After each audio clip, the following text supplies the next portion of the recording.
Michael and welcome to Angling Info.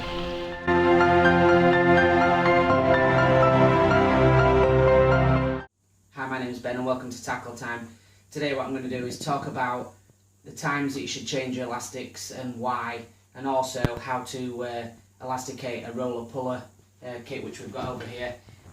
I'll start quickly with a rundown of why you should change your elastics and also how often. Now, for me, I fish quite a lot, and then the sections that I use the most, probably every 3 to 4 months is the best kind of time, unless you see any actual wear. You need to, obviously, if you've got it on a puller kit, you need to be checking at the side of these beads. You need to be checking next to your Dacron connectors or your normal slip connectors, and just seeing it, just pulling them gently and see if there's any wear on it, and if there is, then they need changing. Obviously, if you're only doing it once, you're not doing it very often. Once a year or once every 6 months will probably be fine for you. But obviously, I've got quite a few kits, and it's just a matter of knowing how often they need to be changed in regards to how much I use them. So, for example, you'll have seen my fishing for carp shallow, and that was on a number 8 elastic or hollow, and because that's had so much hammer recently, that's the one that I'm going to change at the moment. I'm going to change it to I'm not a specific patron of any different type of elastic, but I always go for a hollow usually, unless it's for cold months.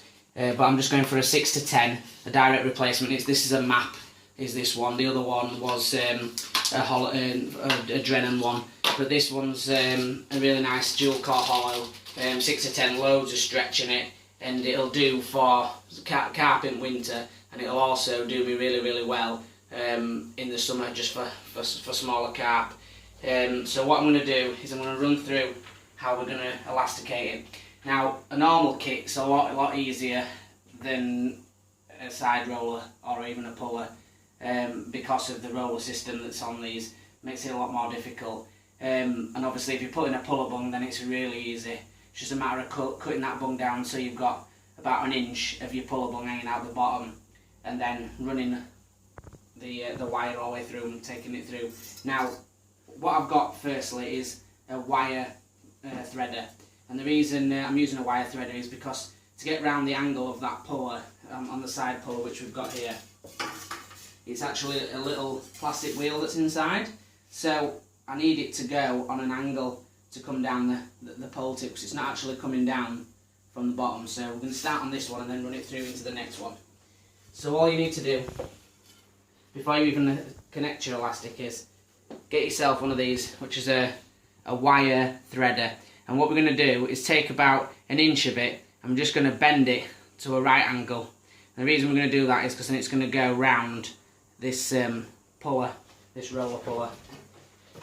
So all you do is, once you've got that angle, you're just going to feed it in round the roller until it gets to the angle, and then you're just going to gently feel it, and you'll be able to hear it going down. And when you get to, a couple of inches, and stand your pole up straight. Make sure that when you do use these threaders, one end is to attach your elastic to, which I'll show you in a second.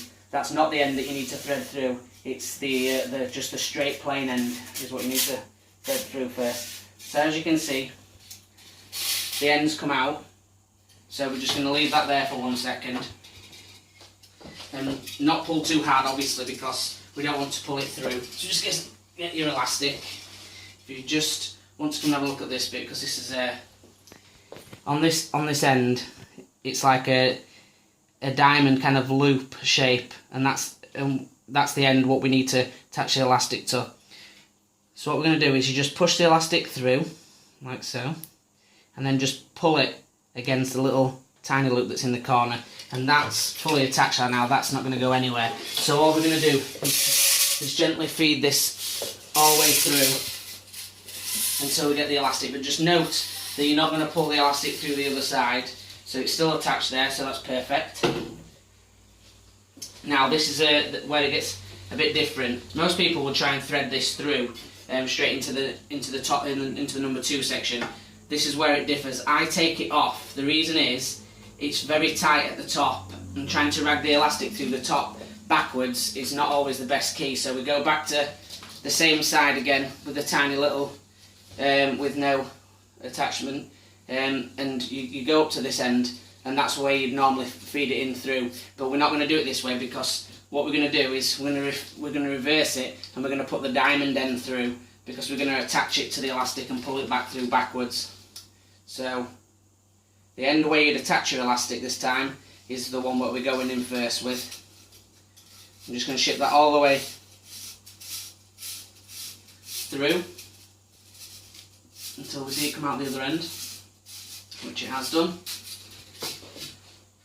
And this is where you just rest that on something while you can just attach that as you would have done before. So it's through the loop on the connector, and just pull that again into the slot. You just have to be careful when you do this bit that you don't pull your elastic through the other side. So what I tend to do is, once you've took up the slack, put the joints together, you can see the elastic on the floor, and then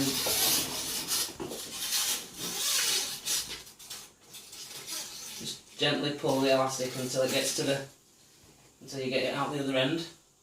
So we see we've still got some hanging out of the roller at the other end, and then we've got some to work with at this end, which I'll show you 1 second.